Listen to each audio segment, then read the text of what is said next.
Castorol is a film podcast filled with dubious opinions, plot spoilers, and a healthy sprinkling of bad language. Thanks for listening. Take a much loved movie and stir in a different cast. Add a hint of nonsense for a flavor that will last. Garnish it with fun, film facts, it's food for the soul. It's a tasty, yummy, silly, funny movie casserole. Casserole. Hello and welcome to Castorol, the fortnightly movie podcast that each episode aims to take one of your favourite films and serves you up a delicious recasting. My name is Jim, and of course I am not alone at the stove. Joining me each week are my two co-hosts, my sous chefs if you will, Sam and Nick. Hello guys, how are we doing? Hello! Hello. Good intro as well, Jim. Yeah, it's strong. I mean, one take. Yeah, one take. That's definitely just one take. Definitely. Also, are we happy with him calling us sous chefs? I don't know. How do you feel about it? Well, I mean, like, I think if I was a sous chef to a chef that had never fucking cooked a meal, because he seems to have never seen a film, I'm not sure I'd be happy about that. What is a sous? Sous chef is like second in command. Okay, because So it's like a secondary chef. I possibly spent some years of my life thinking that the sous chef only made sauces. No, that's a saucier. Okay. I don't know. That sounds about right. Yeah. My understanding is the sous chef is in charge of the kitchen if the head chef is out of the kitchen. I thought it was a chef that was called Sue. Anyone Sous seen chef. Sue? Sous chef, Fred chef, Dan chef, Dave chef. Dave chef. Anyway, this is a movie podcast. Yeah.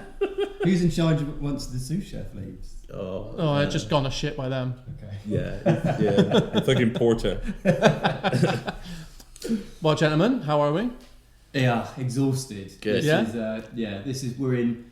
I don't know quite when this will go out. We're in Crimbo right now. Crimbo limbo, aren't we? This is being recorded actually after Christmas as opposed to the Yeah, previous one we this said. is just before New Year's. Yeah. And I believe last episode I asked you to predict how your Christmases were going to go. Were those predictions accurate? Yeah, it was good. Yeah, pretty much. Like, obviously, we all have young kids, so it was all probably much of muchness, pretty crazy. Too much chocolate, too much shouting, too much running around. Yeah. I think I predicted exhaustion, and I feel like that was about. I don't think I've made it a full day without having a nap. Yeah, well, that's pretty good. It's been pretty good. Me and the family have been kind of in like a little Christmas bubble. They're just the four of us. It's been quite nice, you know. Nice. Just lazy days, like chilling out, not having to do anything, which is actually quite nice. How about you, Joe? Yes, as I predicted, chaos, just really tiring.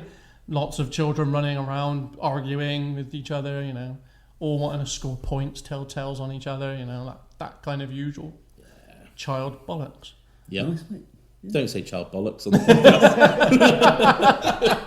podcast. Yeah, strange phrase. Yeah, it was a strange choice of words, wasn't it? So other than Christmas though, and obviously in the time of Christmas, have you guys seen anything in the last week that isn't a Christmas film?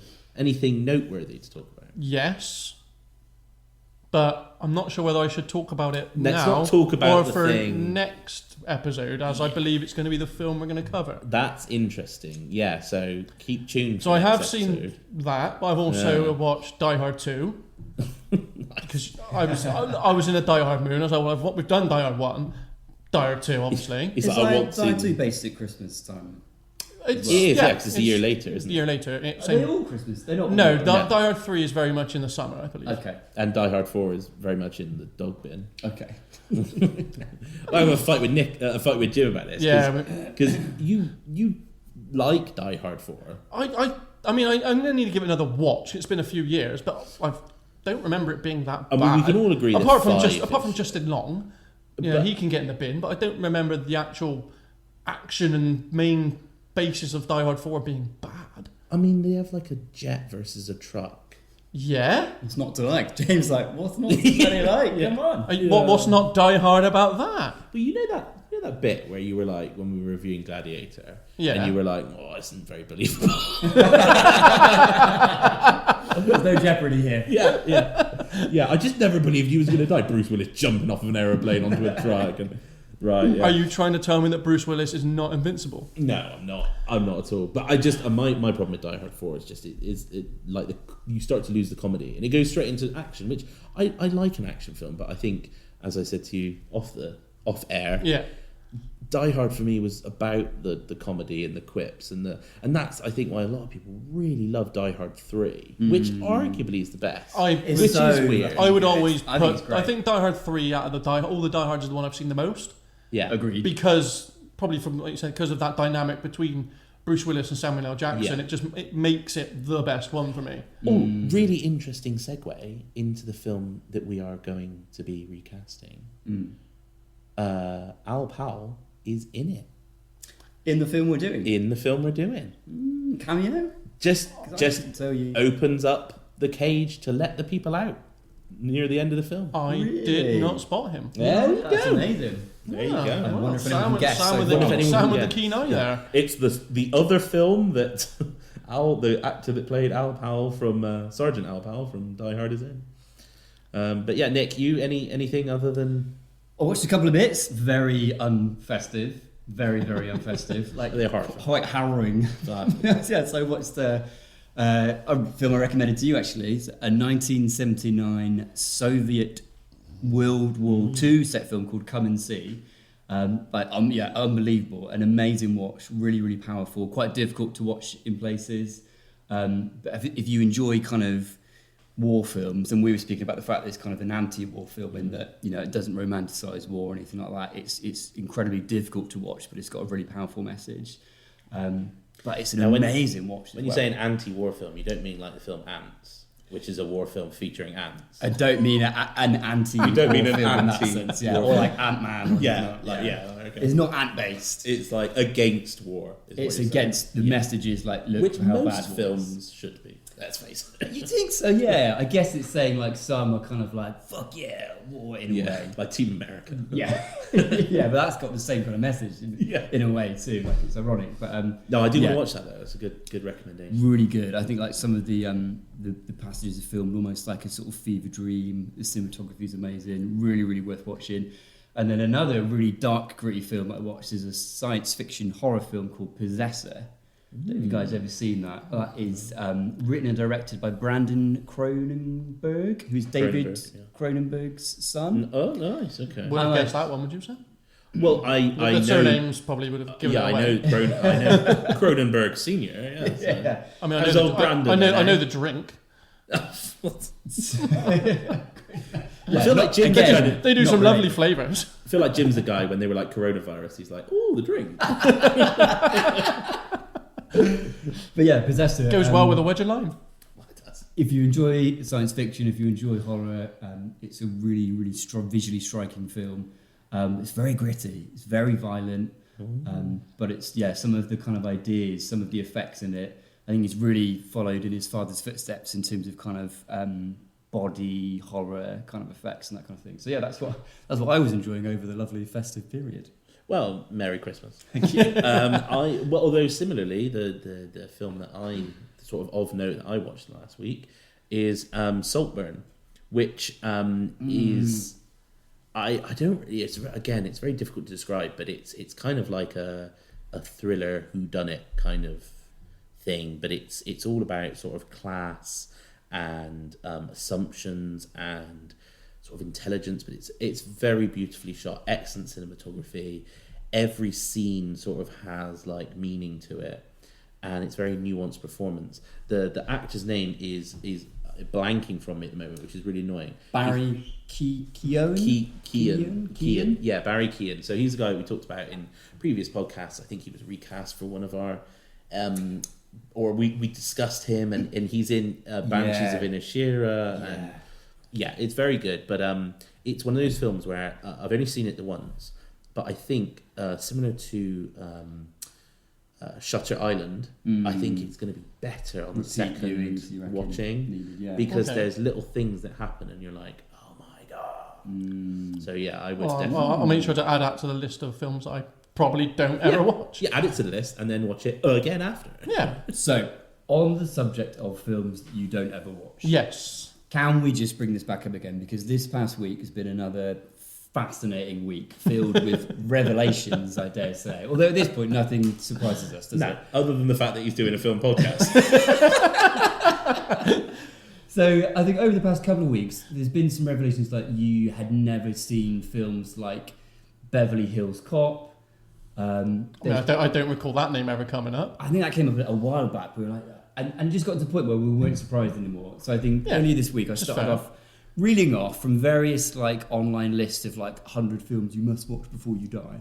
I just picked a bunch that I was like, these ones are kind of a lot that I would have thought would have appealed to you, or you probably would have watched, right? And what I want to ask, if you're listening, I'd like to pose this question to you. Which of these films do you think is the one from this list that Jim has watched? I think you initially said 2, and then on reflection, to get back down to 1. Yeah, and there's a reason for that. It's because I confused it with Armageddon. Okay.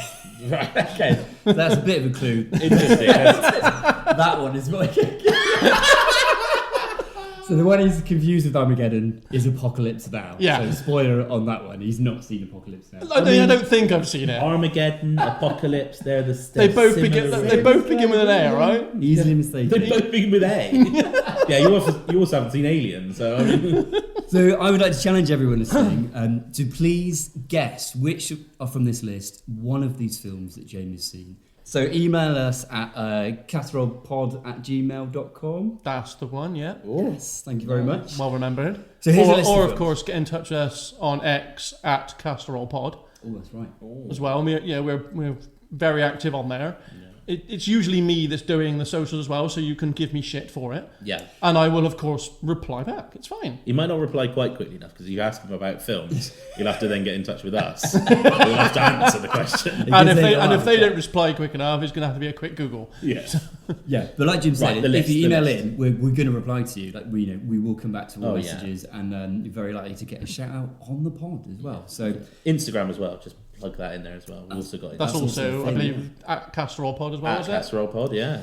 So without further ado, this is the list that I gave him. Apocalypse Now, Schindler's List, There Will Be Blood, Casino, Pulp Fiction, Lawrence of Arabia, Taxi Driver, Doctor Strangelove, Blade Runner, Heat, The Shining, Spinal Tap, The Thing, No Country for Old Men. Of that list, which is the only one that Jim has seen for definite, for sure. Yeah. Okay. And as an extra bonus point, Yeah. there's one on that list that I haven't. That you haven't seen. So you can pick the one film that Jim has seen and the one film that I haven't. That's right, yeah. Can we give a prize for this? Yeah, What can we give? A shout out?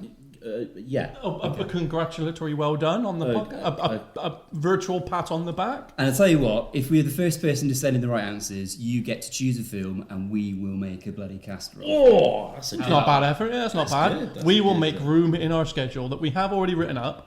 We will bump it down, and your choice will be the next episode. And equally, if you've got any suggestions that James should watch of films that maybe it's a fair estimate that he may not have seen, Yeah.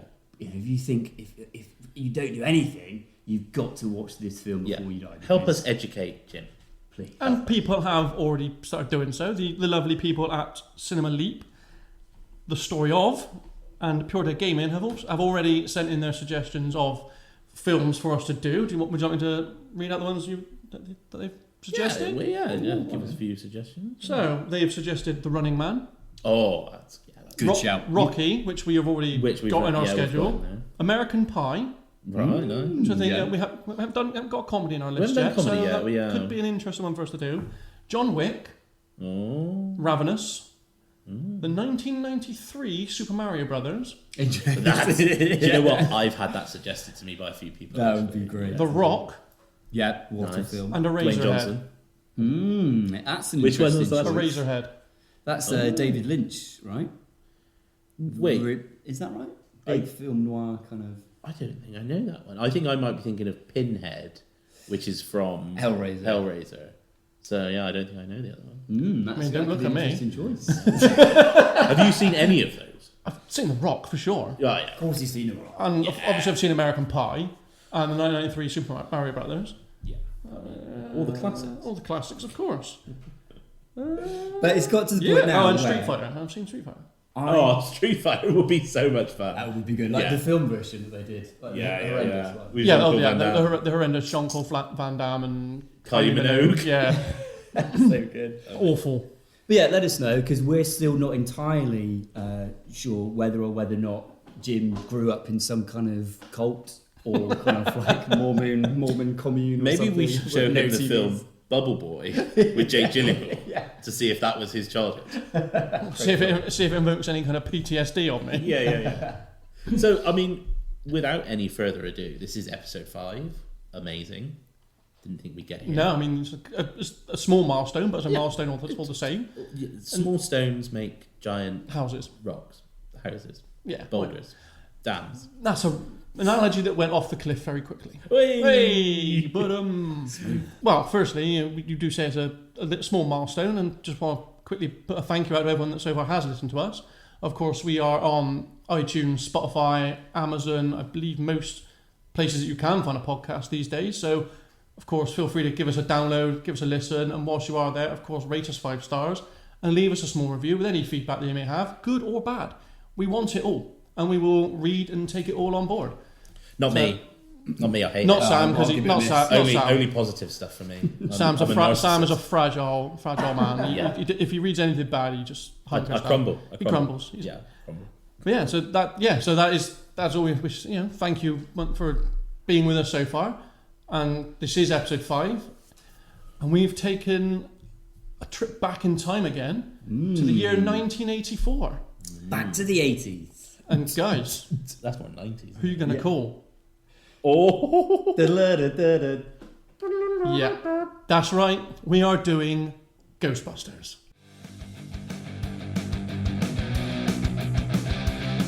I feel like I'm going to be a wounded dog from Gladiator. I'm not sure how I'm going to feel after this one. This will be interesting because watching this film back, I realised that my sort of childhood memories of this film all related to Ghostbusters 2. Everything I was like, oh, when's that? Oh, yeah, fuck, that's Ghostbusters 2. So everything I was thinking about was in the sequel. So it was interesting to watch the first one and be really rather underwhelmed by it. Yeah, see, I'm the same. I was one This of them. is I a went in, bad I was like, film. it's a classic. Whoa. But I don't think I enjoyed myself. oh, guys, right. Okay. It was, I mean, I wouldn't say I didn't enjoy it, but I'm not going to say I did enjoy it either. This film sucked. Seriously, there hang is- on. Wow, whoa, hang on. Yeah, like- Torches out for Nick this time round. Right, So- so just before anyone says anything, I feel like I have to say this right now. Yeah. I have been verbally warned by several people where I've told them that we're going to be recasting Yeah. Ghostbusters. Yeah. And they have said to my face, don't fuck this up. This is like the best film ever. I mean, it can't get any worse for me, so don't you worry. Oh about my it. god! Right. Don't you Okay. worry So about it. I mean, Nick, you and I were on the same page with Gladiator against Jim. Yeah, And I now, thought this would be contentious. right. So I know I'm a bit of a film lovey. Like I love films, and I work in the industry a bit as well, and so You're always the more positive, aren't you? yeah, Let's and be I fair. kind of I feel like in order to get it on screen, so much work has gone into it. You've got to give them a bit of love. And there's always something good. Like it could be like a really shit script, but the CGI is great, or the acting's great, or vice versa. But for you guys to genuinely think that Ghostbusters 1 isn't good does Well, hang blow on. my mind. I haven't said I don't think it's not good. I just didn't really enjoy it either. Well, but if you didn't enjoy a film, I'm that's very saying in the it's middle. not I'm good. very in the middle of it. There were moments I liked, like Rick Moranis' character. I think he's brilliant. I think a half of the Ghostbusters are brilliant. I think the other two are. I could do without one. Whoa, what two do you not think? Because I can understand. I could do without Winston and Egon.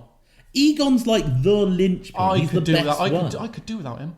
So let me give. I could Right, okay. I could have watched Bill Murray and Dan Aykroyd. Dan Aykroyd for the whole film, just them two, and it'd be them as the Ghostbusters. I didn't need the other two.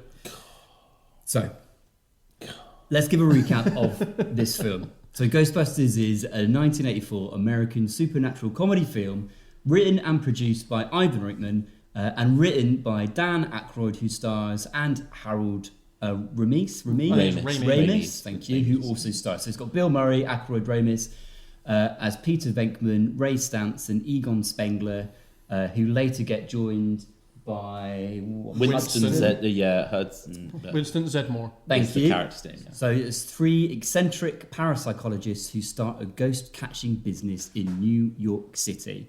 So I mean, right. So if anyone hasn't seen this film, like, and you're coming to it fresh, just remember it's obviously like an 80s film. It's very 80s. But I would imagine most people, apparently apart from you two, would put this film up there with, like, you know, all your classic childhood films. I mean, it's a classic film, but just because it's classic doesn't mean it has to be good. But it is good. Like, it is good. Just giving it the classic title doesn't instantly mean the film is good. I agree. I totally agree. But this is a good film. This is one of those occasions where I don't think the whole of the film is good. I mean, there are bits of it which I think are great. The only bit that's weird is the ghost blowjob scene, which Dan Aykroyd insisted on keeping in.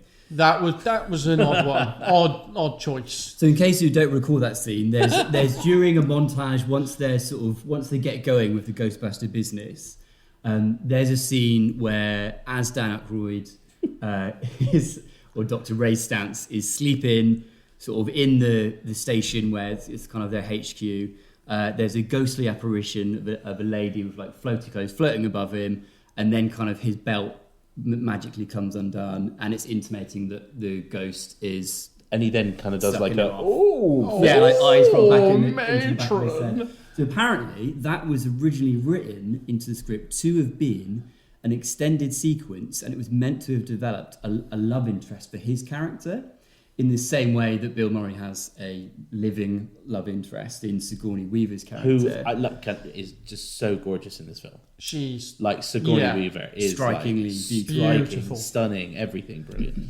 Fantastic. Let me tell you about what my problem was with this fucking film. Okay. So obviously this film was a cultural phenomenon when it came out. It was unbelievably big. It blew up. It made a fuck ton of money. It was merchandise out the ass. Right? Yeah. Everyone now knows who to call. Right? I mean, I remember having the Ghostbusters outfit and power pack and whatnot when I was growing up. Right, so, the car, but I think that a lot of that was down to the cartoon.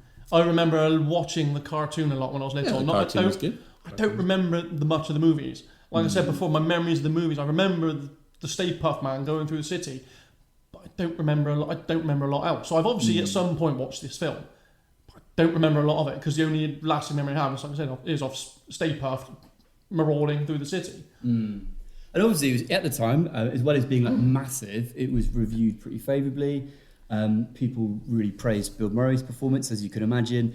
And what really surprises me is that to this day, and I really felt looking back at this film and watching it, I was like, really? Is that it's maintained, like I'm sure you would agree with, Sam, as like one of those films which like you have to watch this film before you die. Like it's in everyone's top 100 list or whatever. It's like a cornerstone of like really good filmmaking. And I just think it was poop. I agree that it should be on that list of films you watch before you die.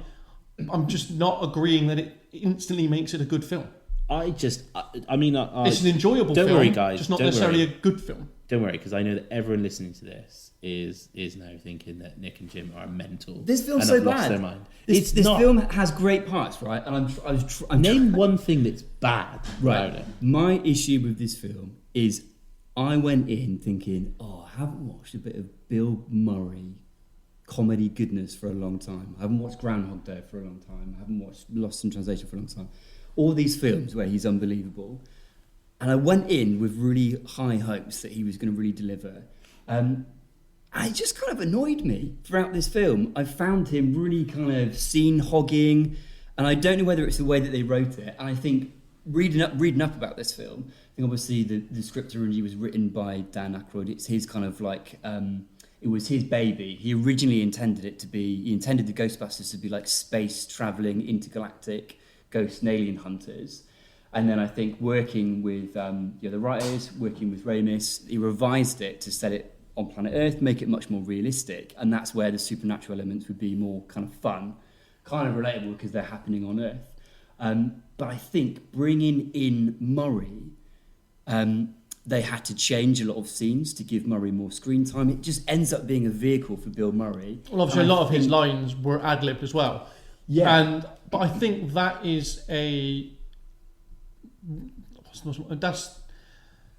I can't remember the word I'm thinking of here. Just edit this out.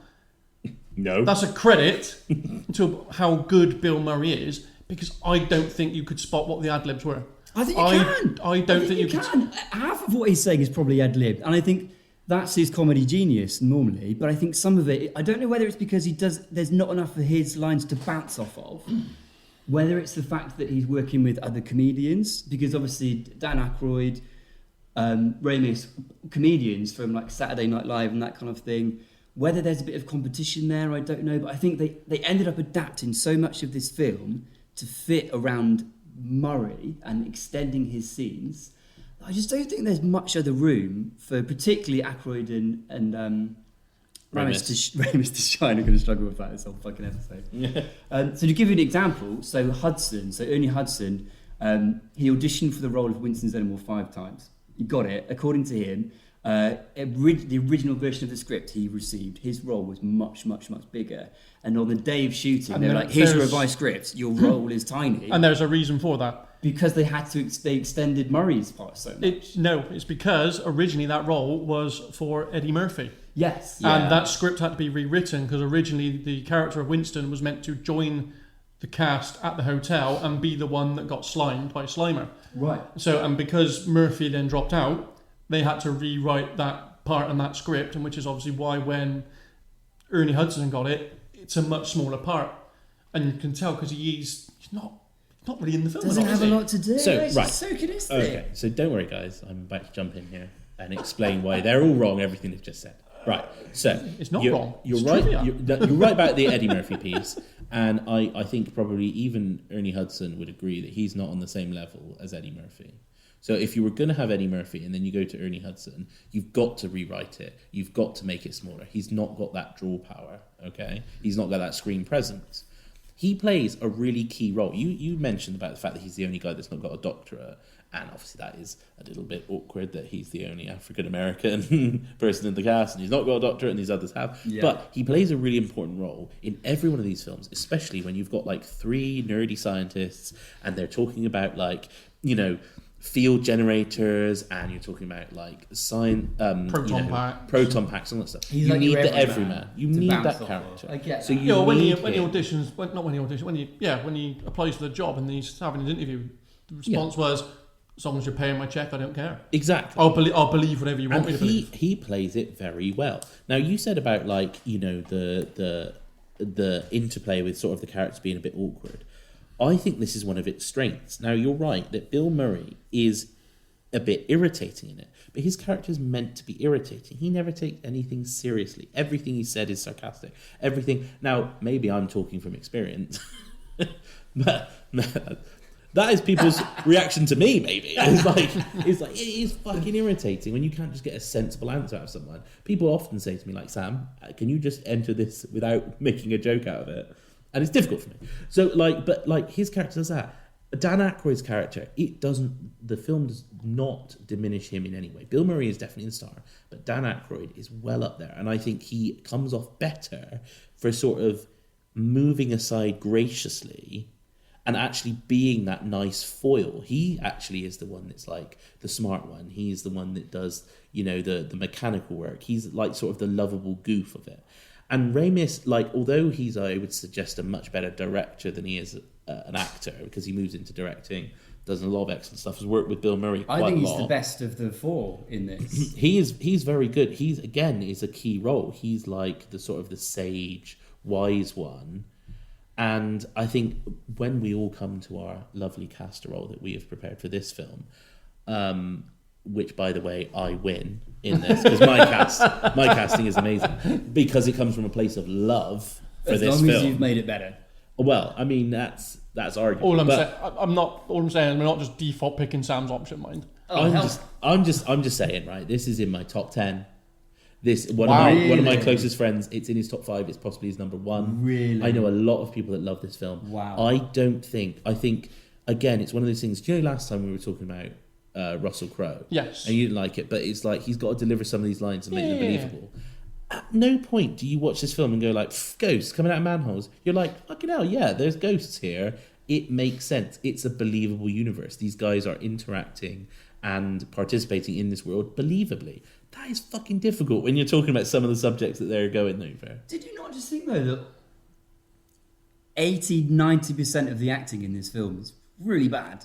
No, I don't. No, I don't think it was. No, I'm with Sam. I don't think it was badly acted. I think it was cheesy. I think it was really cheesy and really corny at times. But I wouldn't ever say it was bad. No, I'm with Sam on that. I don't think they were bad. I also think it was, from a writing perspective, it's stuck in this weird place between it doesn't quite know whether it's aiming at kind of kids from kind of like that launching a big franchise perspective, whether it's aiming at kind of teens with its kind of like childish humour. The way it was written, I just think there's so much childish writing in this from Aykroyd. There's a lot of scenes where they're scientists, right, at the university, and then they come out and like they're talking about something, and they're passing back and forth like a bottle of booze or something. And there's loads of scenes where like they've got cigarettes hanging out their mouth. It was the 80s. It was the 80s, right? But I just feel like it was Aykroyd on full kind of like boyish mode. And and then we can have like cigarettes in this next scene. That would be cool. And then we could be passing some booze back and forth. Like, I just didn't buy, even from a comedic perspective. I wonder whether we're spoiled these days, and we've been through some amazing eras of like such good comedy. And I don't want to downplay the fact that everyone involved in this film are great actors in their own right. I just didn't get drawn by any of it. Yeah, I mean, it's crazy. No, I know how you're feeling, Nick, because I was the same last episode. I really did not enjoy the film, but I do think you are way off on this one. I'm not, like I said, I didn't really enjoy it to the degree where I'm going to be like Sam and his mate saying, "Oh, this is in my top 10." No chance. It's not. I wouldn't even. I mean, I'd be surprised if I've even watched 100 films to put it in so by default, it's probably already by default it's in my top 100. Yeah. But I'm not. I wouldn't be rushing to go watch it again. That's for certain. I might watch it again after we've recorded it. But I certainly didn't not enjoy my time watching it. I'm just not glowing reviews. I think this would be a good time to shout out somebody that that listens to this podcast. And actually, when he was listening to I feel like we should give a warning right now, because he was listening to the first podcast and actually was in a car crash. When he a nice one, it was just a fender bender. It wasn't a massive issue. He was listening to our podcast. And he had this little crash, and he was saying we were just still going on in the background as he was trying to deal with this. we didn't cause the crash. Well, we might have done. Right. We might well have. So Seb, if you're listening, we're sorry. Don't drive. Don't listen to this one. Or Gladiator, but that's too late now. It's crazy. Or but drive well. But yeah, don't listen to it while you're driving. In fact, nobody should be driving while listening to this, because Nick's opinion would make me crash. But maybe pull up to the side of the road for until you get past this bit, and then wait till the cast roll before you move on. It's so bad. Look, do you want some trivia about this fucking film? No, not for you. Come on, you're getting it. So, do you want some Wikipedia or what? Yeah, go on. Get on it. Go on. Okay, so interesting stuff about this film that jumps out. So the title Ghostbusters was already legally restricted, and that was by the 70s children's show The Ghostbusters, which was owned by Universal Studios. So they considered a number of alternative titles for the film. So Ghost Stoppers, bad. Yeah. Ghost Breakers, not great. Ghost Mashers, that's the worst of the three. And then I think one of the people involved parted ways with Columbia Pictures at the time, early in Ghostbusters production, and became the head of Universal Pictures, at which point they sold the title for $500,000 plus 1% of the film's profits. But apparently, according to like Hollywood's accounting practices, that never got paid up, because like they inflated the amount that the film cost in production to like, we never made enough to have to pay you back anything. Mm-hmm. So yeah, as James, you touched on, Aykroyd wrote the script, intending to star alongside Eddie Murphy and his close friend John Belushi, who sadly died in 1982. So then Bill Murray was brought into the film. He was considered essential to the film's success. I don't know fucking why. Wow. But other people considered Michael Keaton would have been better, Chevy Chase would have been better, Tom Hanks, Robin Williams, Steve Guttenberg and Richard Pryor were also considered for the role. And then other people considered for Egon, Christopher Walken. I mean, that would have been a hell of a shout. John Lithgow. I'm not even gonna. No, I'm not gonna do a fucking impression. You don't deserve Come it. on. You don't deserve it. No. I just assumed you were giving me that look because that's who's in your casserole. No. Although he has said a name. Yeah. Who else considered? Christopher Lloyd, Jeff Goldblum would have been amazing, and Keaton as well, were all considered for Goldblum would have been brilliant. Goldblum was almost one of my choices. Actually. Really, Goldblum, he'd be really fucking good. And there's some really fun facts about the special effects used in this film, because I think a lot of it was really cutting edge at the time. They approached a number of different studios to do it. And the special effects artist Steve Johnson sculpted the ghost of Slimer, like he did like the puppet for Slimer, who at the time was referred to as the onion head ghost because of the actual puppet's unpleasant smell. It wasn't called Slimer until the real Ghostbusters cartoon came out in '86. The Slimer design for the puppet took 6 months and approximately cost £300,000. Fucking hell. I mean, what was this guy doing? This might explain it. After struggling to complete the design due to executive interference, Johnson, the artist, took at least 3 grams of cocaine, this was the 80s, and completed the final design in one night. Fucking hell. Here you fucking go! So was a lot of that 300 grand just spent on cocaine then or something? Exactly, yeah. And yeah, like obviously he's got the very infamous, iconic Michelin Man, or Marshmallow Man, who was based on a cross between the Michelin Man and the Pillsbury Doughboy. There were 18 foam suits used for it, each costing around £30,000. 17 of them, worn by the stuntman, were burned as part of filming. And then all of the marshmallow that rains down upon everyone once, like the Marshmallow Man is exploded. Oh, by the spoilers. Ghostbusters. Sorry about that. Spoilers for a film at nearly 40 years old. What do you guys think that was made from? All the marshmallow stuff that rained down. Soap. Bill Murray jizz. You fucking wish it was. Shaving cream. I mean, yeah. that was close enough with soap. Yeah, and after seeing the initial £150 of shaving cream to be used, the crew involved suggested that they test it first, and they tested it, and it knocked down the stuntman and nearly injured him. So I think they took that down by half. Yeah, wow. That's a lot of shaving cream.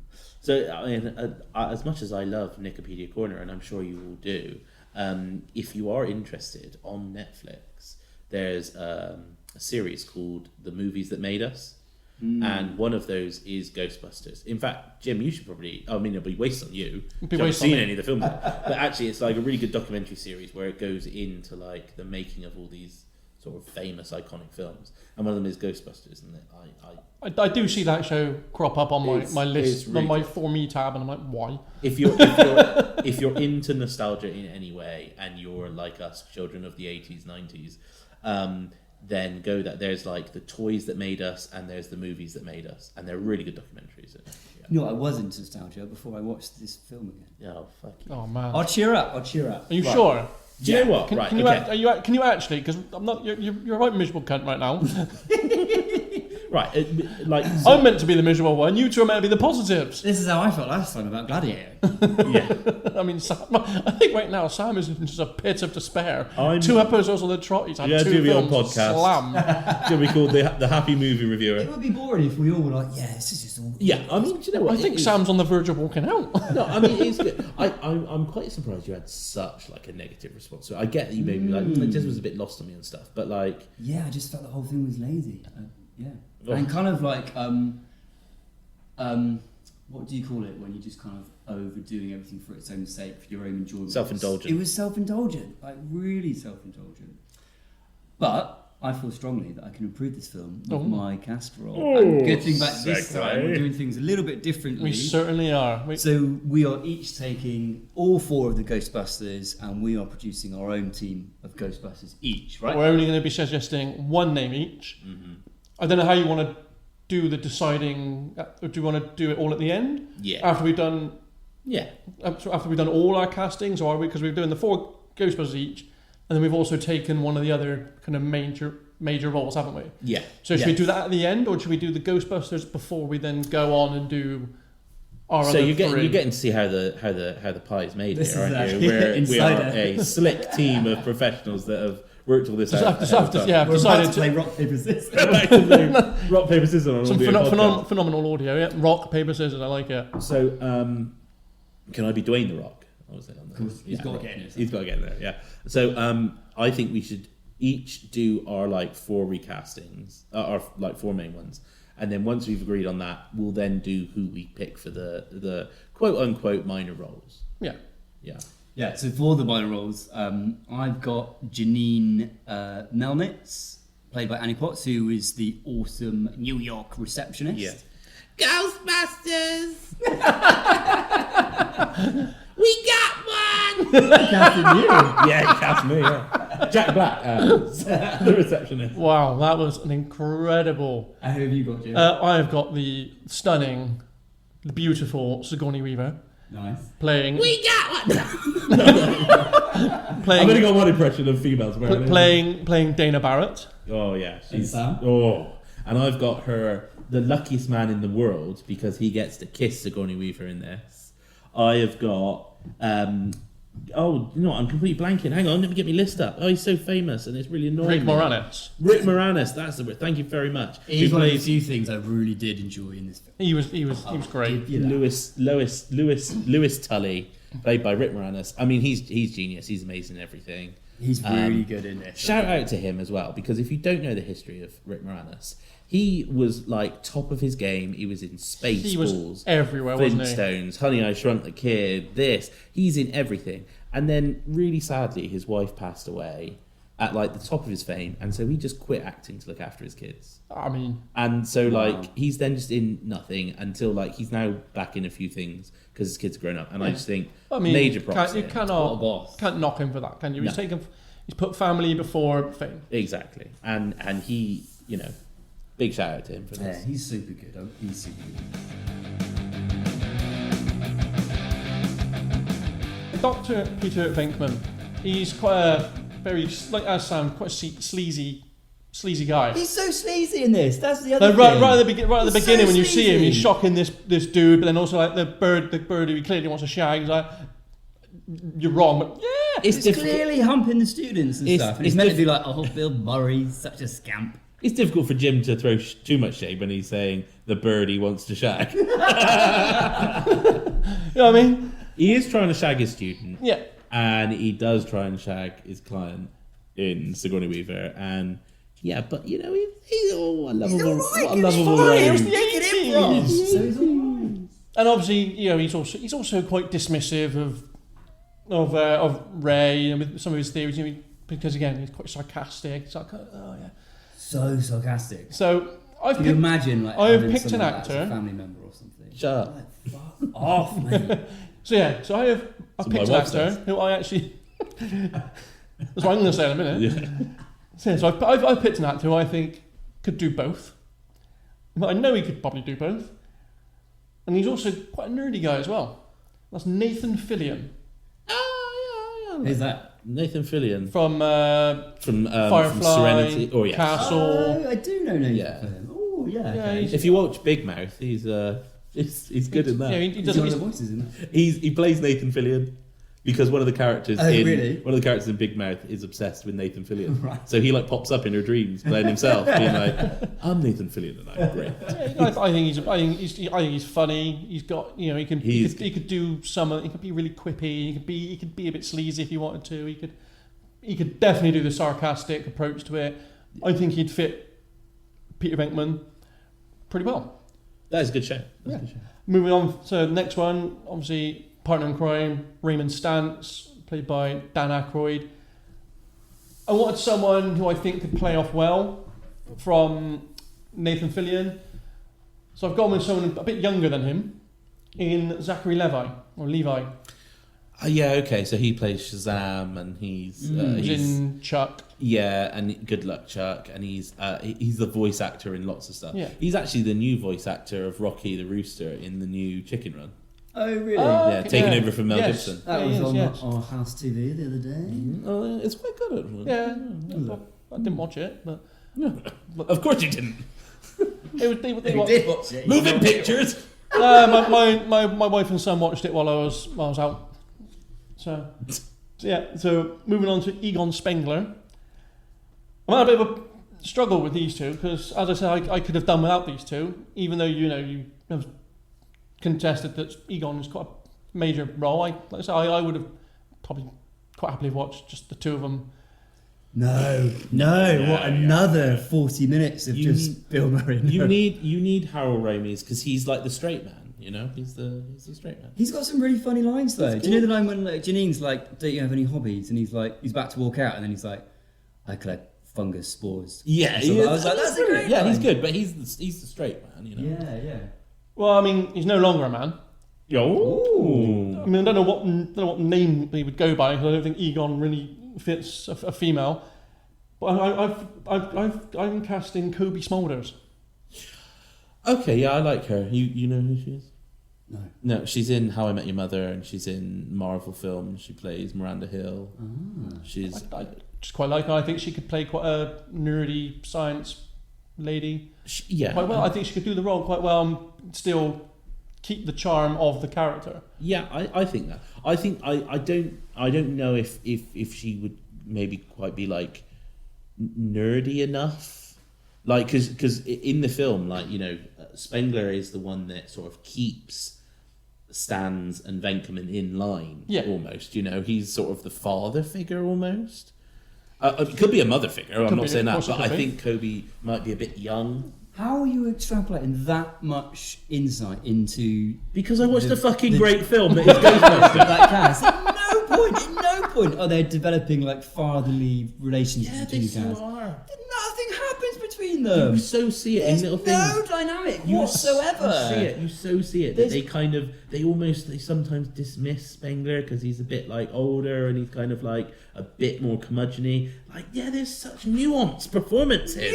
Nuanced. I mean, I don't know why you keep looking over me for backup here, Nick. Who's next? Come on. I do like Kobe. I think she'd change it up. I do think it'd be interesting. I think my only thing is, like, I think you'd have to then change Venkman's character because he'd be hitting on her the whole fucking time. Good point. He's a creep. Yeah. Yeah. Okay. Do you know what though? He doesn't hit on Janine, does he? But she's not classically attractive. He's She's shallow. really pretty in this. Yeah, you might, but he doesn't. Okay, fine. Carry on. Can I round up my team? Can I round up my team now? Have you two stop bickering? Winston Zedmore. I'm sorry, I love you. We might have to swap places in a minute. Get out of my house. So rounding out my team, Winston Zedmore, of course, as we've said, played by Ernie Hudson.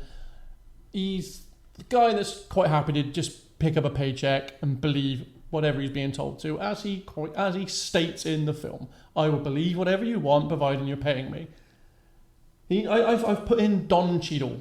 Yeah, I mean, Don Cheadle is solid. He's Solid Don. Solid hand. It makes sense. He will do what he will perform what's required of that role. And I think this is a really excuse me, is a really good casting there because Winston Zedmore's character is, as we've talked about, really important because he's the everyman. He's the one that is there to ask, what do you mean by that? So that it can be explained to the audience in like an organic way. Yeah. And I can definitely see Don Cheadle, like he is in Iron Man 2, where he's like, Tony Stark saying something crazy, and he's like, what are you talking about? And then like he explains it. Yeah. So I think that would be a really good casting there. And there we are. Okay, that's my. That was nice. It's my team of Ghostbusters. Nice. So can you just recap those? Yeah, so that is Venkman. Peter Venkman is now Nathan Fillion. Nice. Raymond Stantz, Zachary Levi, however it's pronounced. Egon Spengler, who will probably get a name change, is now Kobe Smulders. Winston Zedmore is Don Cheadle. Nice. I can see that working. But you're not impressed, are you, Sam? Well, I mean, it's just not my cast, which is brilliant. That's the thing. Mine is. Here we bloody go. Come on, you've been building it. All right. I mean, I think we're going to have to, because after some of the stuff Nick's thrown out, I'm worried he's just recasting Michael Cera in all four roles. So I've Michael Cera. He should have been one of the ghosts. Definitely. So I kind of did what you did, where you stuck to like a genre and stuff. So I stuck to actors that could have actually been in this film, and I've gone the ages that they would be when this film came out.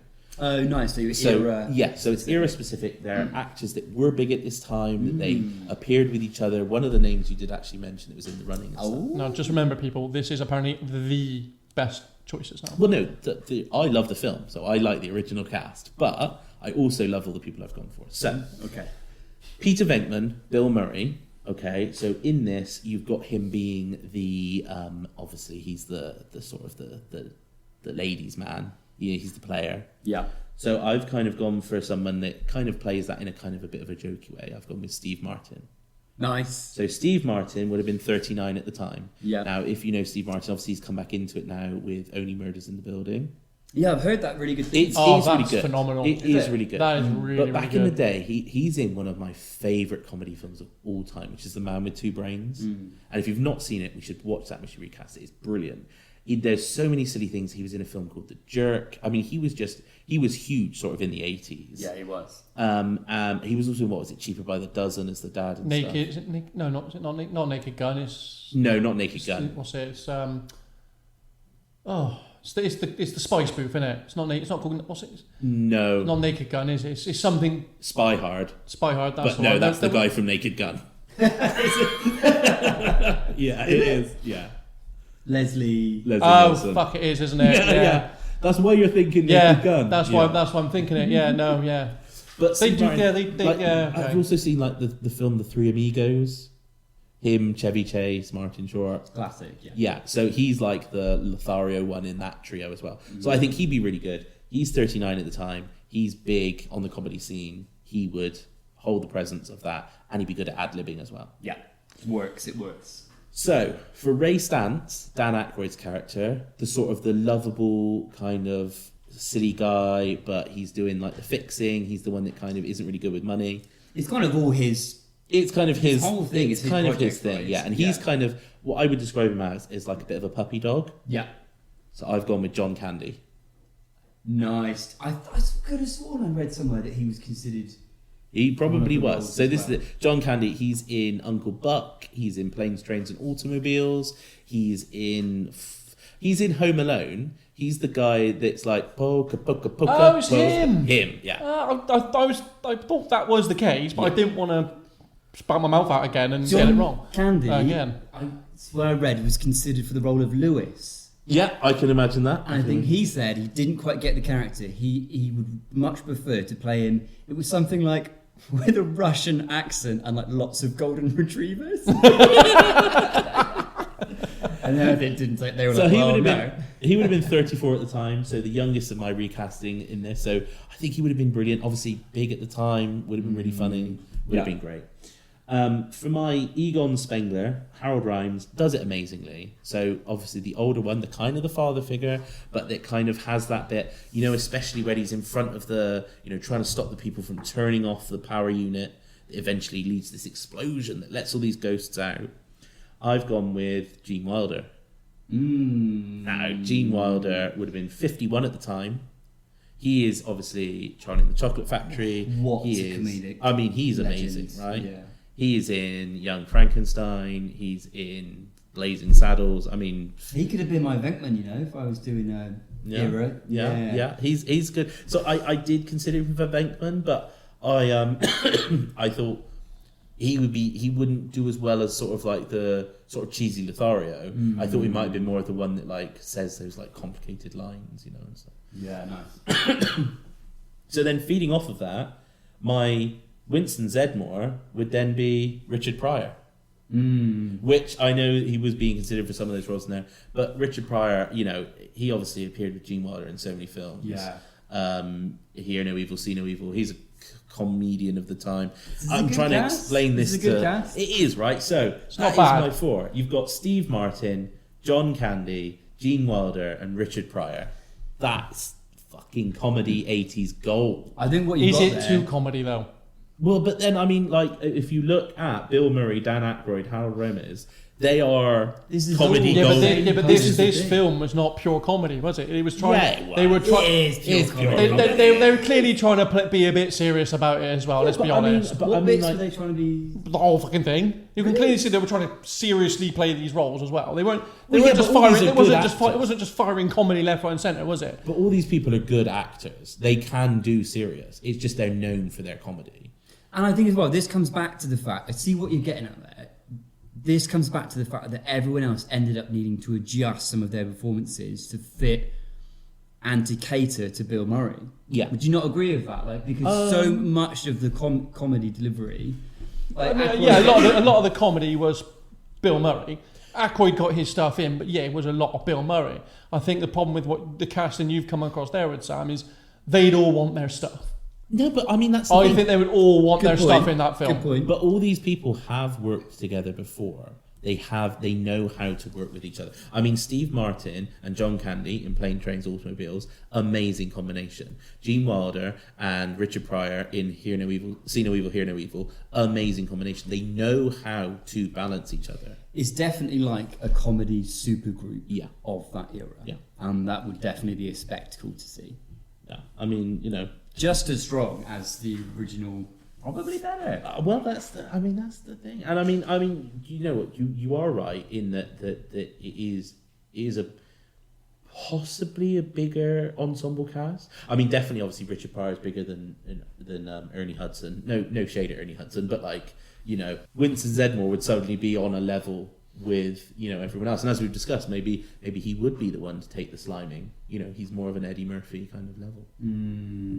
So yeah, that's my cast. And I like it. I just think my issue with that is like I says, I think it's too comedy, and I think they would all want to get their stuff in to make sure they shine, like Bill Murray clearly does. Okay, guys, get it over and done with, then, Nick. Come on, tell us how you have ruined Ghostbusters even more. I don't think I've ruined it. Well, no, I'm intrigued. Because I have to say that my cast, although I think it's good, it's not different. It's not out there. It won't change the film at all. It's not really got any talking points. It just would be done really well by these people. Yeah.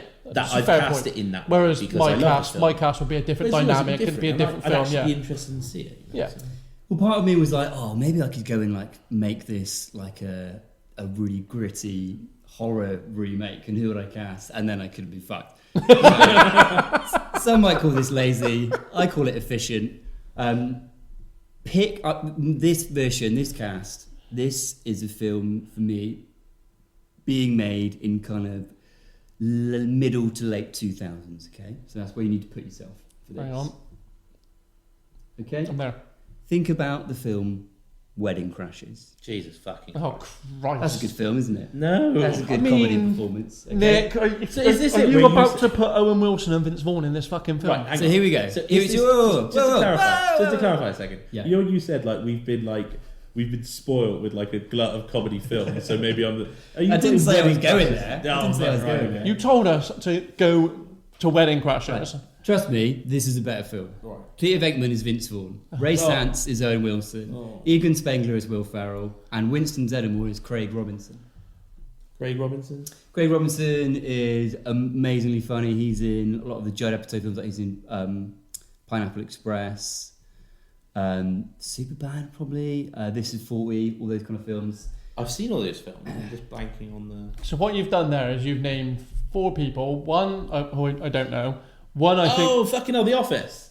Oh, so I didn't watch The American Office, You but haven't watched The American Office? no. Watch The American Office, man. It's amazing. Okay. So what you've named there is one person I don't know. Hot Tub Time Machine. Two I think are horrifically overrated, and one I think's awful.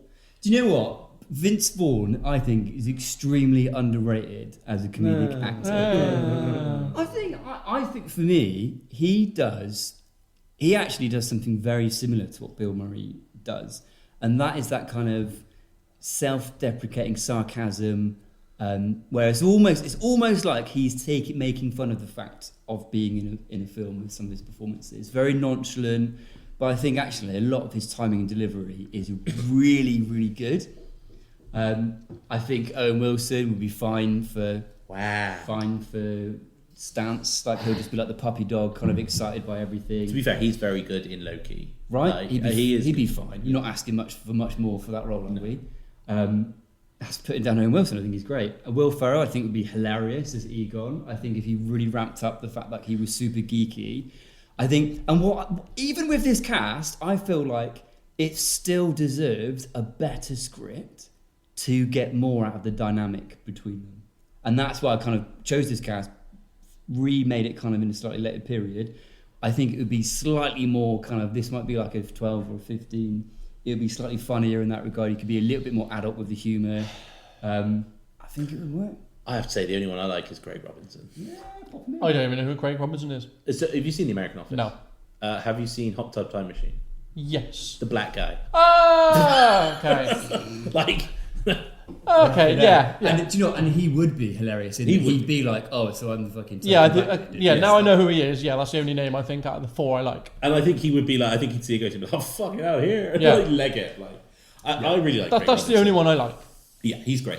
I like Will Ferrell, but if you're talking about Bill Murray made it the Bill Murray show, Will Ferrell would make it Will the Ferrell fucking would Will just Ferrell show. Yeah, Will Ferrell. I think he could be, and I think it'd almost be funnier if he were underplaying this a little bit. And he's like, "Oh my god, it's Will Ferrell," but he was kind of super serious at times. Had a couple of really funny moments, like when he's talking about collecting spores and mold and stuff. Actually, right, give you your due. If it's the Will Ferrell from Ferrell. It might be Ferrell. If it's the one from what's the film where he plays it really straight and it's an apple on the front cover? Do you know what, guys? Stick with me. This is a quick Googling. It's Will Ferrell's best film by a mile. Stranger Than Fiction. Have you seen Stranger Than Fiction? I don't know how actually. With Will Ferrell. No. It's his best film by a country mile.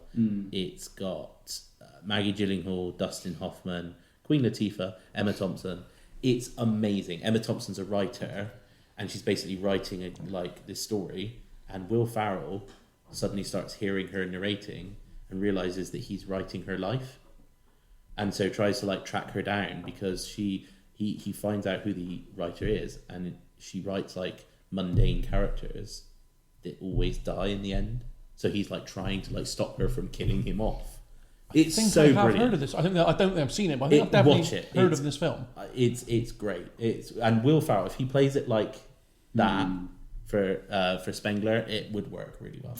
So look, if you're listening and you really hate my opinions of this film and my recasting, we don't want to hear from you. But if you love mine, we do. There's got to be someone out there that agrees with me. And I think you should be brave enough, and I will back you, to raise your voice and put your hand up and to email us, casserolpod@gmail.com, and say, "You know what, Nick? I think you're bloody right." Or contact us on X at casserolpod, and I will instantly mute and block you. While we're here, can I have one attempt to redeem myself, please? No. And that is with my casting of Janine. We're going straight into that, are we? Yeah, let's go straight into it. Can we? I feel like I need that.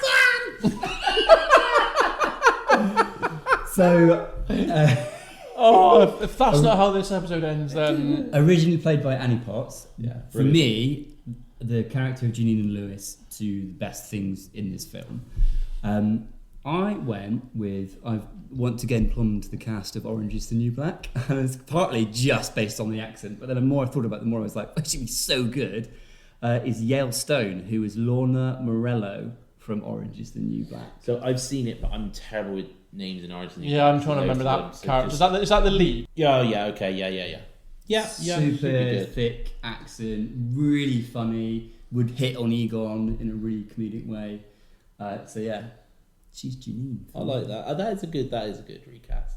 That is a one for the pot, I think we would say. Yeah. Okay. Yeah. James has had a chance to Google. Jim's googled it. He knows it. He's I couldn't picture the character. No, I couldn't. I had to Google the character. Yeah. Can't do it as well. Yeah. Okay. Yeah. She is one of the standouts on that show. So yeah. She's so good. So good. Okay, so do you want to do yours, Jim? I can do, or do you want to do Rick Moranis? Yeah, I'll do my Rick Moranis. Arguably, I think Dana Barrett's the bigger character. So Rick Moranis is I mean, he's brilliant in He this is film. brilliant. He's brilliant. In fact, his party scene is almost entirely improvised, Yeah. I mean, I can. and it's done in one shot as well. It's no I'd have had more cuts of in him, for that. It's, less of Murray. Oof. Give me a bit more Lewis. He was very good. I mean, See, he I'm was he was funny. He was the bright spark of that film. So he's brilliant. So I wouldn't recast him, but obviously anyway. If I was going to recast him, I would continue with my same vein of characters from the same era, and I would go with Martin Short. Yeah. Sorry for it. So I'm also in, Only Murders in the Building. Yeah. Also big, done lots of films with Steve Martin. He's brilliant. He would have been good. You could imagine him doing his little weird kind of like dances around. So I think he. And then suddenly you think of my ensemble cast, man. They are vibing off each other. They are like a good casserole right there on the stove. like Jameson though, is it too strong? Is it you throw too many good ingredients into a stew? What? So you're telling me that Rick Right. Moranis isn't a good ingredient? Or you use too many paints, or you throw too many Yeah, but I think types what of Nick's drink trying to into the say same there thing, is you Rick end up with Moranis is a sludge. great ingredient. Bill Murray, not so much. Well, no, hang on. So what he's saying is you're throwing in Rick Moranis to improve the stew. I just want to say here, right? You look at these two casts: Bill Murray, Dan Aykroyd, Harold Ramis, and Rick Moranis. That is a strong fucking cast already. We are not falling into a trap of having too strong a cast by going with Steve Martin, John Candy, Gene Wilder, Richard Pryor, and Martin Short. That's the same Yours level is of better. awesome. I Mine is better. don't think that is. Sounds is better. I think that's a bigger cast, and I think that would fall into a trap. Yeah, I think you're all fucking wrong. Get off my house. Get off. I was thinking watching this, so no one could act in the 80s. That's what I was thinking. 80s films were just bad. But then we watched like Die Hard and stuff. I was like, no, that's better. Like the performances are better. Is it because it's a comedy? Well, to be fair, do you know what? Actually, we did say we didn't want to start doing comedies too early on this podcast because comedies are more difficult because comedy is so subjective. Of course it is. What one person finds hilarious, Exactly. another person might be like, So no. it's really like when we're talking about Gladiator, I mean, the fact you didn't like it, I mean, that's crazy. But like, it's kind of like an outlier I feel it's justified. but that's fine. But like, you're like, action is action. Like blowing stuff up is cool. If you like it, you do. If you don't, you don't. It's kind of black and white. But comedy, there's nuanced performances, and you do and you don't. Like, I thought you'd love this, Nick. Actually, I thought you'd love it. I wanted It's to. alright, I cool. really wanted to. I thought I would as well. Maybe if I take the time and watch the second one, which is what apparently all my memories were from. The second one is really fun. It's really goofy. It's good. I remember the River of Slugs, the River of Slugs, the painting. painting. That Yeah. guy from the museum is like, "Son, my master." I remember it being really funny. So maybe I just need to. He plays Renfield in Dracula Dead and Loving It with what's his name from Spy Hard and from Leslie Nielsen. Leslie Nielsen. Really? Leslie Nielsen plays Dracula and he plays Renfield. It's hilarious. Really Nice. good. Anyway, sorry, we digress. Who would you replace Sacrilege Sigourney Weaver with? Just to quickly talk about Sigourney Weaver's performance as Dana. I think this is an interesting one because I think prior to this, she hadn't been in an awful lot of comedic roles. I know she'd been in very serious performances like Alien and things like that. And I think that sort of casting agents and everyone involved in the film were hesitant initially to cast her in this So film. how far after Aliens was this then? No, it's before Aliens. So before Alien, but after Alien? After Alien. Alien was 1979. Ghostbusters is like 84, yeah. So what had she been in that time period then, between 79 and 84? So Alien was her big breakout film. Was she in the one with? I'm completely blanking on it now. How are you going to make us look up? I mean, come on, Sam, you're meant to be the guy with the... She's in Avatar. Well, yeah, but that she's in Avatar about 30 years after this film. Oh, Gorillas in the Mist. Oh, that's quite good actually. Yeah, again, very serious film. The Ice Storm. So yeah, those kind of films. I think that's why they were hesitant until I think she went to audition. And she told them about the fact that she did a lot of comedy and drama school and that kind of thing. And then during the audition, obviously during the film, she's transformed into the dog demons and stuff. She gets down on all fours during the audition and she's running around like a dog. Phenomenal. And I think that's what kind of like sold them on her being in this film. I think, despite the fact she was absolutely not going to be required to do that because they threw in the horrific CGI, but it is 1984. She does do that awesome panting though, when she's asleep on the bed. Oh, like hyperventilating. Yeah. That's pretty good. She is fantastic in that role. She was great. But obviously I wouldn't. Yeah, no one would. Are we still on an Emily Blunt ban at the moment as well? Yeah. Not saying that you did. She's absolutely not in the film. Okay. I went really lazy. And Weaver Sigourney. no, so I've actually worked off of my casting of Peter Venkman and picked someone that I know works well with Nathan Fillion. Okay. Despite the fact that there are rumours that whilst they were on a show together for 8 seasons, they fucking hated each other. But you wouldn't know that from their... Sure to work well.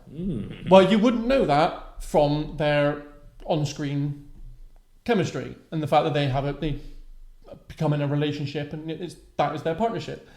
She's also a very beautiful woman. It is a lady by the name of Stana Katic. Right, and what was this show? Castle. This is Castle, yeah. Yeah. I've not seen Castle. She's... So, of course, that casting now only works if Nathan Fillion is Peter Venkman. I've got a lot riding on this. I mean, yeah. I mean, she's very beautiful. She's also quite striking, very sort of angular features. Which is why I went for her. Which is Sigourney Weaver-esque. Is it? Or were you just watching Castle and were like, that'll do? No, I haven't. I'm actually due a rewatch of Castle. I've not watched that for a few years. But no, it was the name that came to my mind as soon as I was watching this film, and I put Nathan Fillion down, and then Sigourney Weaver's down. I was like, actually, yeah. I think she would be just as good. I mean, I've not seen her. I've not seen Castle, and I don't know her from anything else. She's very beautiful. She's very striking. She's very striking. You say, similar kind of looks. great bone structure. You could imagine her in that, like, lying back in the chair with her legs sort of over the armchair, very suggestively long limbs. In that silk thing. Yeah, I think. Yeah, I mean that would work. That would be good. Well, I mean, how are we deciding one of our 4, or are we picking? I think we can pick and choose. All right, so yeah, let's go through and let's pick. This is where me and Nick have now got to try and humble Sam from not thinking that his is the only choice to choose. I don't care because actually I've got to the point, and again, I'm sorry if I offend people, but I think any of our picks could and probably would improve this film. Okay, let's go through then. Right, so Peter Venkman, Bill Murray, Jim. Who did you have? I had Nathan Fillion. I had Steve Martin. I had Vince Vaughn. Right. Well, I mean, so Vince Vaughn's not straight fucking out. Vince Vaughn. He's got to be out straight away. Vince Vaughn's done like one good film and it's Dodgeball, and he's the worst thing in it. Shall I go home now? I mean, you might get one. I like Fillion. I do think he would work. He'd definitely be cool. To be fair, I do think Vince Vaughn would play that role well. But who are we going with? Let's go with Fillion. I can't have all of them. All right, we're going with Nathan Fillion for Peter Venkman. Right, Ray Stans, Dan Aykroyd. Who have you gone with? So it was Zachary Levi or Levi. I've gone with John Candy. Owen Wilson. It's definitely John Candy. It's got to be John Candy, I think. Again, Owen Wilson. Just to be able to see Candy in a film. I think it has to be John John Candy. George, He would be brilliant. Yeah, right. Okay, so Egon Spengler, not Harold Ramis. It is... definitely not going to be Kobe Smulders. or it would be Gene Wilder. Or Will Ferrell. Right, so this is actually a tough one now, right? Because I love Gene Wilder. Everyone loves Gene Wilder, right? And for me, I think Will Ferrell is massively overrated. He is, but suddenly, as soon as I thought of him in Stranger Than Fiction, where he plays it real and that's why I put him in the role of Egon, right? Yeah. I think if you put him in the other roles, it's too much. It's too much Ferrell going on. But I think where he's got a cameo, where he can kind of... And he would probably be a bit of a scene stealer, but by being deadpan... Yeah. Provided it was only the scenes that it's just him. Like, for example, when they're walking around the hotel and you've got, like, Aykroyd, Murray and... Is it Ramis? Ramis, just on their each floor, just walking around with their little move. Yeah, by all means, still the show on those kind of scenes. But he's a really funny physical comedian as well. Like the bit where they get splashed with loads of like ghost gunk. You can imagine him just like... I just don't want him to overplay it. Okay, well you can tell him that in directing. Right, okay. I also, do you know what? Actually, if we cast him as well, it might be one of those like Heath Ledger Joker moments where everyone's like, "Fuck no," and then he steals it. And then everyone's like, "You were unbelievable." Exactly. I mean, I wouldn't put it perhaps on the same gravity. No, but it might be that. But look, I don't want you to turn me into the guy where we ended up picking Will Ferrell over Gene Wilder because Well, that is okay, so we would terrible never do thing to that. do. But I think Will Ferrell might smash it. I've changed my mind. I think he will be good. And I think Gene Wilder, you're right. I think Gene Wilder is on another level to those ones. And if you were having a film, I think Nathan Fillion versus Gene Wilder. If we're going Nathan Fillion, we might need to downgrade some of the other roles. Yeah, true. So let's go with Will Ferrell. Okay. All right, okay. So then Winston Zeddemore, played by Ernie Hudson. You have gone with Don Cheadle. I have gone with Richard Pryor. I've gone with Craig Robinson. Now again, I want Craig Nick. Robinson. I want Yeah. Craig He's Robinson. really fucking funny. again, Richard Pryor is amazing. now I know who he is. Yeah, I want him. yeah. I mean, Richard Pryor is amazing, but he would work with Gene Wilder. They would be on the same level. I think, and again, if you were Richard Pryor, you would have to up that role. It would be more like the Eddie Murphy size role. Craig Robinson would be brilliant at exactly what. I feel like all he needs is a couple of lines to to steal those scenes. Like he's Yeah. so funny, just having Well, this really I- flat, he's in- deadpan. Like He does the same in. I think he's in Brooklyn Nine-Nine, isn't he? Yes, he's So, a but- bad guy. in it, Yeah, yeah, but whenever he's in a scene with Andy Samberg, you're like, you remember that scene yeah. because he comes in and you're just like, brilliant, Yeah. absolutely. He's so good. Do you know what, Nick? It's 2 for 2 there, man. I feel like I've You- done you- right you've- there. Right. You've taken half the Busters. You know what I mean? Right, so they're After coming in with just poo, Yeah. you've come in with a nice bit of bread at the end. Okay, so to run that down then, we have gone with, for Peter Venkman, we went with Nathan Fillion. For Ray Stantz, we've gone with John Candy. For Egon Spengler, we went with Will Ferrell. And for Winston Zeddemore, we went with Craig Robinson. And so then our other cast members, what have we gone with? Stana Katic for Dana Barrett. Yeah. Yale Stone as Janine Melnitz. And Martin Short as Lewis Tully. Nice. I like it. Well, excellent. I mean, that's it. We've done our casserole for the lovely Ghostbusters. Well, I mean, some of us loved it. Sam, have you calmed down from Nick's opinions yet? Do you know what? I'm sorry, man. Two episodes, I love it, man. two episodes in a row now, Sam. You've had We to can't sit and agree on listen. everything, You've can we? had to sit and listen to something getting I'm absolutely sure- slandered. I'm sure one day we'll do a film I don't like. I mean, I'm fair. I think it might be the next one Well, that could be interesting. because I think you might be a bit snobby with it. The next one we're doing is a very new film. It's just been Yeah. released. There's very mixed reviews. This will be interesting to see what we all thought about it. I'm very interested to see what the other two think because I watched it over the Christmas period and I liked it. I'm looking forward to watching. I really enjoyed it. I think some of the criticisms that it has is fair because you can see what you can understand why they criticise, but the rest of it I think's not fair. I wish I didn't now know that you like it because I feel like that's going to colour my opinion That has coloured it for me. going into the film. Yeah, I'm going to be that's- like, well, Jim fucking loves this film. Yeah. It's I never gonna said I fucking loved it. I said I enjoyed it. There's a difference. So, without further ado, should we move on to real talk and have our questions? Because I believe you've got some. I've got quite a lot. So this is what this person is branding this the Die Hard debacle because he did not like our recasting. What? I mean, that's fine. Everyone, as we've established, everyone. So this is from. How do we ban him? Well, I mean, don't. He's listened to every episode so far. So Good God, man! Yes, dude, please stay. So this is from the wonderful Neil from MTA Videos. Go check them out. They do some really, really good stuff. So he is furious that at no point was Idris Elba considered for the role of John McClane. And he's talking peak Luther season 1 Idris Elba. I mean, I'm going to jump in right away and excuse myself because my cast for that one was era-specific 80s cast. So there's no way I could have did it. Thank you very much. Sam, what's your problem? Well, I mean, I'm also going to recuse myself because my whole point was I wanted to give it to an actor where this would launch his career. You know, I mean, like, yeah, Idris Who Elba. did you give it to again? I gave it to Scott Eastwood. Eastwood. Yeah, so Clint Eastwood's son.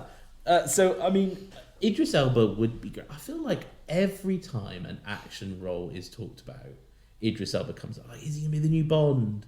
oh look, he's in the Fast and Furious spin-off. He's he's the new, he's taking over from Will Smith in Suicide Squad. Like, he's solid, he's good, but he's just a bit of an easy choice. Sorry, dude. And then on from that, But I love you. Keep listening. Hans, he suggested Christopher Waltz or Philip Seymour Hoffman. I mean, yeah. Philip. But obviously, I think I couldn't pick Philip Seymour Hoffman For what because we role? had for For Hans. Gruber. For hands. Yeah. So obviously we have obviously Christopher not. So I'm Waltz. guessing we haven't really told people. We have an unwritten rule that if we have suggested someone or picked someone very recently, or we're not going to pick them again anytime soon because I think we can. and I lift believe the blunt I ban. picked Philip Seymour Hoffman the week. Yeah, we're lifting the blunt ban. I believe I picked Philip Seymour Hoffman the week for the prior episode in Immortal World for whatever role I had for him there. Right. So that's why he wouldn't have been. Otherwise, he probably would have been a Yeah, name. he's good. And Christoph Waltz, he's a good one as well. Like, he's great. Like, yeah. I mean, he at least then we would have known he was German. For sure. For sure. And then, of course, there's my mate Chris, who is furious that I didn't consider Michael Fassbender for Hans, which again he was suggested, I believe, Yeah, the week Fassbender prior for was- Immortal World. Fassbender So- would have been good. The yeah. Fast has been on. So on it's that we have a couple of unwritten rules, which obviously we haven't really divulged, but. Yeah. You know, And I mean, that's a little peek behind the curtain there. We have a few unwritten rules, and we are now at episode 5. So Nick's Emily Blunt ban is lifted. Yeah, so whoever's next, expect there to be a lot Any fucking character. of bluntage. The first chance possible, blunt. Yeah. I mean, and he does have a question as well, which does tie into a question we've had previously. This is regarding the streaming services and cinemas. He said, I can see a time when streamers actually buy out / open up their own cinemas and release their work in them first before then allowing it onto a home streaming service. So essentially, might be you can see a Netflix cinema where their originals get played first. So you pay for your cinema ticket to go watch it at a Netflix cinema before then several months down the line it then gets released on the streaming service as part of your monthly package. I think the only way that would work is if you had some sort of serious discount if you were streaming with I them. was just going to say, what's the difference between it being any other cinema? Because if, like, my subscription for, say, Netflix allowed me, like you said, to go to the Netflix cinema and either free or discounted, I can go and watch new releases in the cinema. For like Otherwise- £2 extra, Well, I can go and see it. Otherwise, it's just the cinema, right? But no, it's just the Netflix originals. So it won't be like Yeah, the but new if Batman. it's, It'd be like a Netflix original film, like for example, the one that we are going to be doing next time would be in the cinema. You would pay a fee, whether that cinema ticket is included in your subscription or not. I don't know. That might be a separate price, and then obviously a couple months down the line, it is released onto a Netflix. But why would, say, let's use Netflix as the example here, why would, given that a lot of those streaming services have stopped paying to promote and produce films to do a run of cinema release and have gone straight to their streaming service for the reasons of it's not making enough money or for all sorts of financial reasons, things like that, why would they then kind of do the opposite of that and say, we're going to keep doing what we're doing, but we'll build our own cinema to release the film in, people hoping that people will go and pay. Do you know what I mean? Yeah. No, I think overthinking it. I think that's the thing, because I think the problem with cinema is a lot of people would rather just sit in their house and watch it. It's effort, it's finding time. I don't think it is the money as much. You can go to cinema quite cheaply. Yeah. Like, Cinemas aren't as expensive as they're they not were. as expensive. I think if you were going to do that, I think if say Netflix were going to have a chain of cinemas, I think it would have to be for like £1 extra you can get tickets to certain films. That's the way it would work, potentially. potentially. And if you're not subscribed to Netflix, you can come in for like a £5 or something like you could for a normal cinema chain. Yeah. But I think my feeling is we're moving away from digesting that content as a group. I think it's going to be smaller devices. You can see it in your glasses. It's going to be a chip in your head that projects it straight into your brain. I think it's going to be away from consuming content as a group in the cinema and it's going to be more personal. I think once you can get what's closer to the cinema experience, right, the big sound, the big immersive feel, and to an extent you can get that more and more in the home every day, right? The more technology becomes, cheaper and bigger TVs are cheaper and stuff, that will continue to reduce cinema audiences, I think. But I think going back to the question, I think I couldn't see why they would choose to do that, when I think part of the reason they're doing straight to streaming releases in the first place is to combat that sort of attrition of cinema audiences. And unless they did something like really vastly providing discount for subscribers, I couldn't see it being financially viable to go back and have their own cinema chain. I can see them. Before doing that, I could see them releasing their own brand of TVs or projectors or surround sounds. Like, you don't buy an LG TV, you buy a Netflix TV. Well, Netflix are. You not a lot of TVs these days. There's a button on the remote that just says Netflix. Yeah, so you've always got Netflix on that smart TV. My remote has a Netflix, Amazon Prime, and Apple Disney TV. Plus buttons on it, and I'm like, I've got all those. So quite lovely. Great. All right, Shell. Yeah. Someone's spending. Someone's earning money. Income. No, I don't. Spend on fucking Someone's streaming earning services. money. Like you said, though, I think that's the whole crux of the cinema thing as well, particularly with people with children and that kind of thing, is if I'm going to go to the effort of arranging babysitters, which is difficult enough to do as it is, I'm going to use that time to my wife and I to go out and do something of an evening. Like you said, I just feel like we're more inclined to go and get some food or something at this point in time. I think a lot of that is kind of leading towards the decline of cinema, combined with the ease of access of home viewing and choice and the improvement of home devices. I can't really think of a film in the last couple of years I've seen come out in cinema. I've gone, I really want to see that. Apart from the Mario movie, Mario Brothers, that came out this year, I can't think of many other films that I've gone, I need to see that before it's available at home. The Mario film was the one that made you want to get into the cinema to watch it. Yeah, of course it fucking did. Is that it was an animated one? Yeah, the new one. Okay. That was the one that you were like... See, I'm really sad. That's the one at the top of my mind. I was like, I have to... I mean, it's, well, obviously, because I've got my little boy as well. Okay. So it's like, so I took him with it, but I personally wanted to see the film. Okay. Obviously, him with me made it not weird. But I personally wanted to watch that film. Okay. That is a film that I've gone, I have to watch that film before it's available for, rent at home. Yeah, but that's the point, is you wanted to see that film before it was available to rent. But if it was streaming at home the same day as it released in the cinema, would you have bothered going to the cinema for it? Depends. Because, there's a lot of, some films that, I think it was Barbie recently, it was available to rent about a month after it went to the cinema, but they were charging you like 20 quid. Yeah, that's what I'm saying. I'm not going to spend £20 for a home rental when I could buy 2 tickets for £7 and go to the cinema. Agreed. But if we're talking about free at home, or even like a £5 at home, or a £5 in the cinema, I think it depends on the film. It does depend on the film. Well, like I was going to say, I'm really sad actually. I think I've missed the opportunity to see Napoleon at the cinema. I really want to see that. I think that would be a visual spectacle. Yeah. And that I'm still looking for, trying to find time, but it's like really early in the morning or really late at night. But that kind of film. And like I went to the cinema recently to watch, they reran all the Lord of the Rings films, and like getting to see them on the screen again. And I think actually that is the future of cinema. I can't remember if I said it in our last one, but I think if they made it an experience to watch like epics, like Lawrence of Arabia and like, big films, or like Alien, like Tempts historically important films as well. Yeah, exactly. Like, there's an educational value there too. So you wouldn't include Ghostbusters in that, though, Nick? No. Fuck no. When you did Lord of the Rings, did they?